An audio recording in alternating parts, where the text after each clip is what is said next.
We have all witnessed the rise and fall of Thomas Ravenel. Though he will never return to Southern charm and has also been arrested for assault and battery, he still has his defenders. Former co-star Landon Clements claims that she just can't imagine him sexually assaulting anyone. Recently, Southern charm star Landon Clements attended the 6th annual UNICEF Masquerade ball in downtown Los Angeles. While there, she spoke to Us Weekly and came to the defense of her disgraced former co-star, Thomas Ravenel. "I know in my heart that Thomas is a good person," Landon claims. That tells a very different story from what most of Thomas' co-stars and alleged friends have said about him. Landon continues, "And whatever happened, happened. That, at least, is a pretty safe statement to make." Landon does admit that she doesn't have any first-hand knowledge about the allegations against him. "I wasn't there that night," she clarifies. We assume that she's speaking about the alleged sexual assault of Nanny Dawn, for which he has been arrested. To be clear, however, another woman accused him of sexual assault on a different night. But, Landon protests.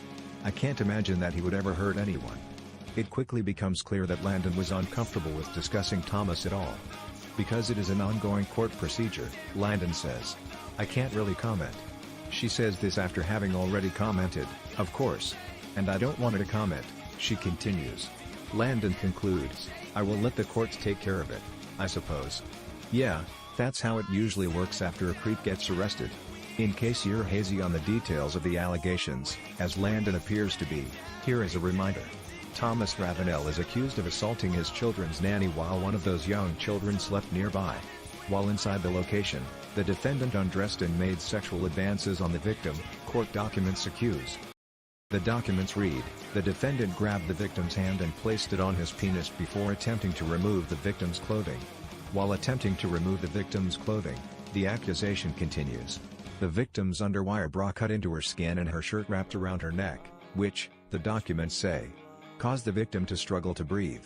Court documents say that Ravenel pulled down the victim's pants and said, "Show me your PSI," and began grabbing the victim's vagina. Absolutely horrific. The victim, then, crouched down to the ground to try and prevent further assault, the papers explain.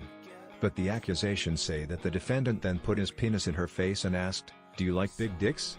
Obviously, even if your literal favorite thing in the world is large penises, without consent, that's a terrifying situation. In her own words, Nanny Dawn has shared that she kept quiet during the assault for fear of waking up Ravenel's young child, who would be traumatized by seeing it. On a less horrifying subject, Landon was asked about who keeps in touch with her the most. "Mostly Shep," she answers. "Shep Rose is quite the character. I mean, we've been friends for so long. He's like a brother," she explains. "It's like a love-hate relationship always, but you know I still talk to him.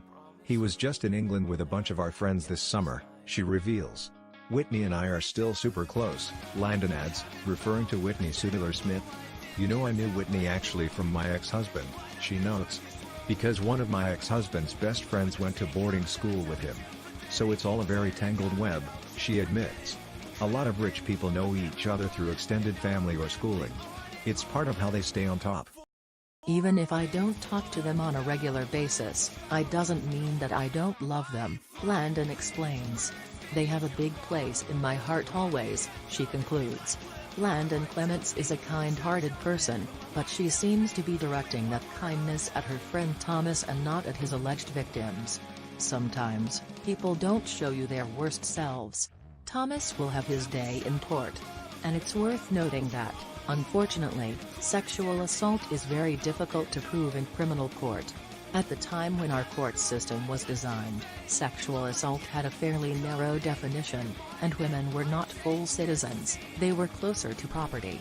Perhaps, however, #MeToo has shifted the culture enough so that Thomas Ravenel's court case ends the way that Bill Cosby's has. We will see. What do you think about it? Share your opinion in the comments below the video. And also subscribe to the channel not to miss new, interesting videos.